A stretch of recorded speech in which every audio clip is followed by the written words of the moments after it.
আজকে এই মহিলাটা একটা জাদুময় বাচ্চার জন্ম দিবে, এজন্য তখনই তার পেটে অনেক ব্যথা করতে শুরু করে দেয়। কিন্তু এই শয়তান শিকারী সেই জাদুময় বাচ্চাটাকে মেরে ফেলতে চাইছিল, এজন্য এই গাধাটা জলদি করে বাচ্চাটার মাকে নিয়ে সেখান থেকে পালাতে শুরু করে দেয়। যা দেখার পর শিকারী তাদের পিছু করতে শুরু করে দেয়, কিন্তু গাধাটা তাদেরকে একটা ফার্মের মধ্যে নিয়ে গিয়েছিল।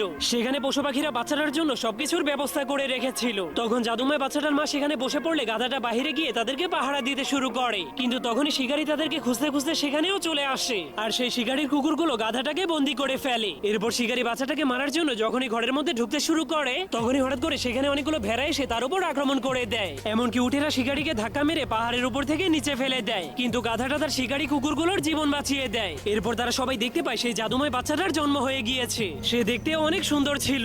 এসব দেখার পর সেখানে থাকা সবগুলো পশু পাখি বাচ্চাটাকে দেখার জন্য চলে আসে, এমনকি সেই শিকারী কুকুরগুলো সেখানে চলে আসে, যারা এখন একদমই ভালো হয়ে গিয়েছিল। যা দেখার পর সেখানে থাকা সবগুলো মানুষ অনেক খুশি হয়ে যায়। পরে কি হয়েছে